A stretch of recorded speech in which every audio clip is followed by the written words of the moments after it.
Hi అందరికీ, welcome to moms recipes Telugu. ఎలా ఉన్నారు అందరూ? సో ఈరోజు మన ఛానల్లో ఒక అద్దిరిపోయే పచ్చడి రెసిపీ చూపిస్తాను. చాలా టేస్టీగా ఉంటుందండి. ఇడ్లీ దోశలోకైతే చాలా టేస్టీగా ఉంటుంది.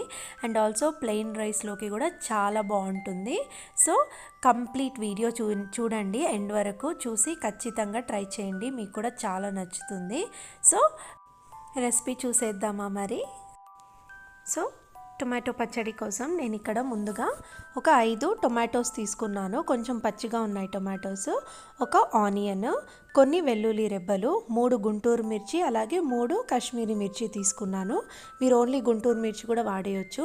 అలాగే కొన్ని కరివేపాకు, కొత్తిమీర తీసుకున్నాను.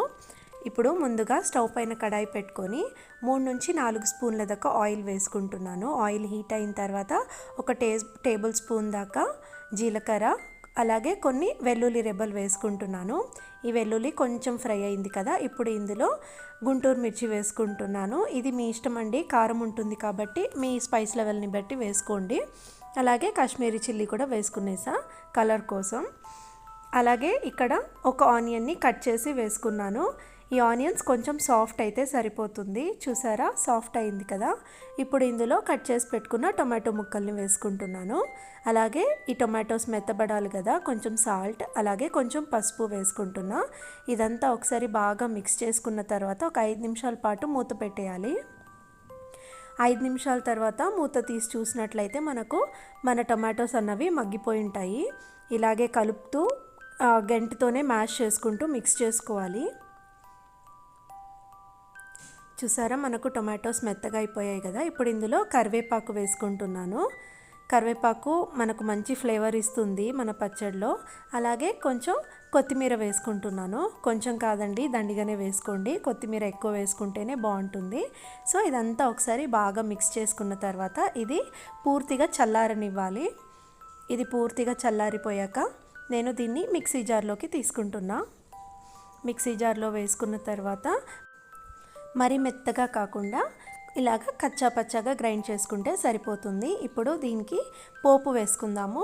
మీకు పోపు వేసుకోవడం ఇష్టం లేదు, ఎందుకు ఆయిల్ అని అనుకుంటే స్కిప్ చేసేయచ్చు, కానీ పోపు వేసుకుంటే టేస్ట్ ఇంకా చాలా బాగుంటుందండి.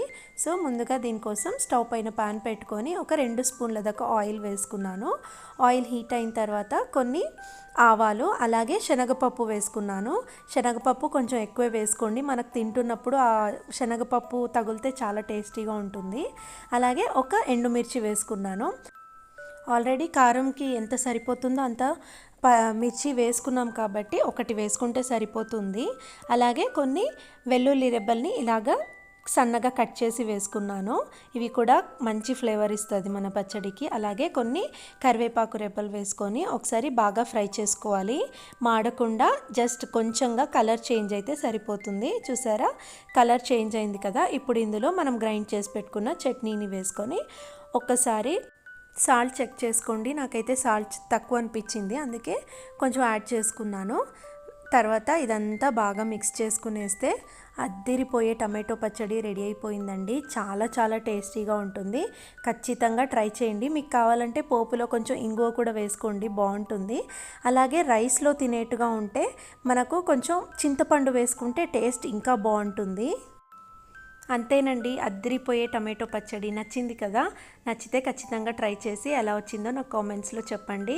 అలాగే నా ఛానల్ని సబ్స్క్రైబ్ చేసుకొని నాకు సపోర్ట్ చేయండి. థ్యాంక్స్ ఫర్ వాచింగ్ అండి. Take care, bye.